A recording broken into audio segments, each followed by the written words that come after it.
मैं 4 से 5 बातें काम की करूँगा।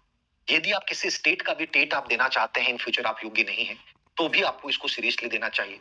नंबर 2, चूँकि आप यदि अपीयर्ड हैं, ठीक है ना?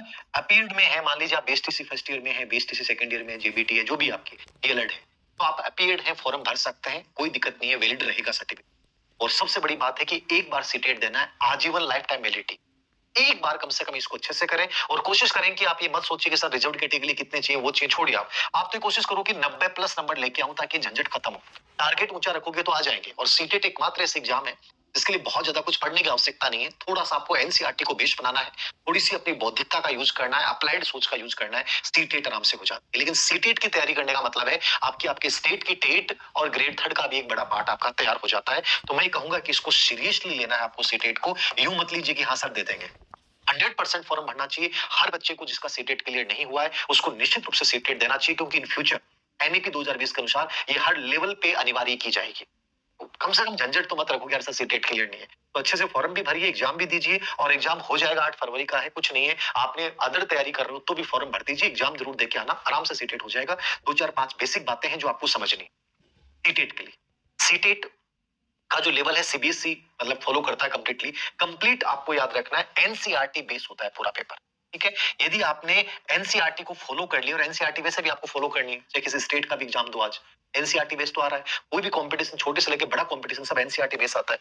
तो 1 से 5 भी आप लेवल फर्स्ट का दे रहे हैं तो भी आपको एनसीईआरटी को फॉलो करना है। एल्स वगैरह तो खैर आपको खुद को निकालनी पड़ेगी। लैंग्वेज फर्स्ट में आप चाहे हिंदी का चयन करें, चाहे इंग्लिश का चयन करें, अपने इंटरेस्ट पे कोडिंग करें। लैंग्वेज फर्स्ट वही हिंदी करनी है, सेकंड लैंग्वेज इंग्लिश करनी है। ठीक, 2 पार्ट तो ये लैंग्वेज वाले हो गए। तीसरा आपका सीडीपी हो गया, साइकोलॉजी हो गया, जिसके 30% आने हैं। और सीडीपी कुछ नहीं है बहुत, लेकिन हाँ नॉर्मल फैक्चुअल पर्सन नहीं आता है, अंडरस्टैंडिंग लेवल आता है। अब सीडीपी का मैंने एनालिसिस करने वाला पहला वीडियो बना रखा है, पियाजे, वाइगोत्स्की, हार्वर्ड गार्डनर, ठीक है? ये ढंग से पढ़ जाओ। महारत उन्मुख, निपुणता उन्मुख विद्यार्थी, व्यक्तिगत विद्या वाला टॉपिक, बुद्धि वाला टॉपिक, लर्निंग डिसेबिलिटी वाला बिंदु, समझ लो, डेवलपमेंट, हेरिटी, प्रकृति पोषण, मतलब ये सिलेक्टेड बिंदु हैं जहां से प्रश्न उठाए जाते हैं। पियाजे, वाइगोत्स्की ढंग से और हार्वर्ड गार्डनर ढंग से समझ लिया तो 5% तो इन तीनों से आ जाते हैं। और मैं जो एक छोटा सा कोर्स भी स्टार्ट करूंगा, क्रैश कोर्स, बहुत छोटा सा, उसमें अपन कोशिश भी करेंगे कि उन्हीं बिंदु को टारगेट किया जाए जो सच में आते हैं सीटेट।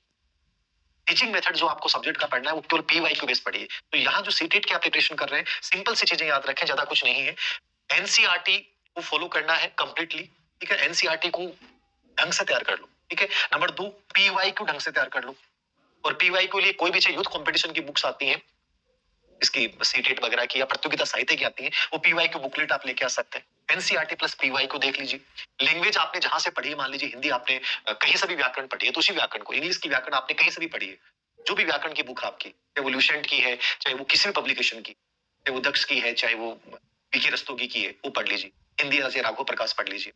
सब्जेक्ट आपने जहां से पढ़ा, राजस्थान बोर्ड में भी एनसीईआरटी चालू है, तो वो जहां से पढ़ा है लेवल सेकंड में 6 से 8, उसमें 6 से 10 तक की किताबों में जो टॉपिक है उनको देख लीजिए, वहीं से एज इट इज प्रश्न आएंगे। टीचिंग मेथड पीवाईक्यू बेस, अपनी वाली किताब आई है टीचिंग मेथड के लेवल फर्स्ट के लिए, ऐसे लेवल सेकंड में कोई पीवाईक्यू बेस है उसको निकाल लो आप। वही कॉमन टॉपिक है, मापन, मूल्यांकन, निदानात्मक, उपचारात्मक शिक्षण, टीचिंग मेथड्स, ठीक है? वही ब्लूम टेक्सोनोमी, टीचिंग की प्रकृति, वही सेम प्रश्न आना है। कोई बहुत ज्यादा अंतर नहीं है। तो ज्यादा तनाव लेने की आवश्यकता नहीं है कि सर सीटेट क्या है, सीटेट कैसे होगी। कोई बहुत ज्यादा भारी कोर्स लेने की इसके लिए आवश्यकता नहीं है। बेसिकली आप जहां से पढ़ रहे थे उन्हीं चीजों को पढ़िए, एनसीईआरटी को बहुत अच्छे से कवर कीजिए, पीवाईक्यू ढंग से निकालिए, और फॉर्म जरूर भरना क्योंकि बहुत ज्यादा टाइम नहीं है। 8 फरवरी को आपका एग्जाम है।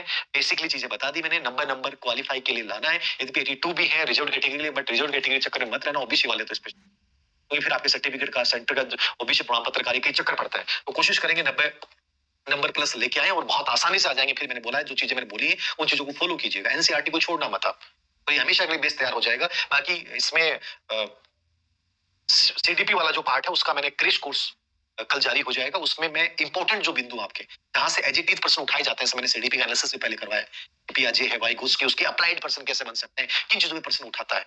हार्वर्ड गार्डनर है, भारत उन्मुख विद्यार्थी है, इंक्लूसिव एजुकेशन समावेशी शिक्षा है, व्यक्तिगत भिन्नताएं हैं, ठीक है? तो ये इन मेन जो टॉपिक्स हैं उनको टारगेट करते हैं। प्रकृति पोषण विवाद है, तो वो सब मैं इसमें समझा दूंगा।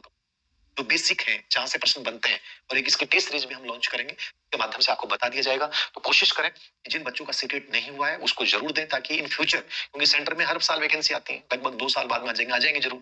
तो नए बच्चे जो अपीयर्ड बच्चे हैं, तो कम से कम उनको ये मौका नहीं गंवाना चाहिए। इसके माध्यम से उनके रेट की भी प्रिपरेशन हो जाएगी। तो सीटेट जरूर दें। और कोई बाकी सवाल आपके दिमाग में, कि आप लोगों ने देख लिया होगा, तो मुझे लगता नहीं कि कोई ज्यादा विशेष चीजें हैं, वही बेसिक चीजें हैं। आप लोगों ने देख ली होगी विज्ञापन में, वही चीजें मैंने बता दी। मेन बातें यही हैं। इसको भरिए, और यदि आप दोनों में एलिजिबल है तो दोनों का फॉर्म भर दीजिए। टेट इन फ्यूचर आपके लिए एक प्रकार से अनिवार्य योग्यता है, और फिर एक बार देना है, लाइफ टाइम हमेशा खत्म।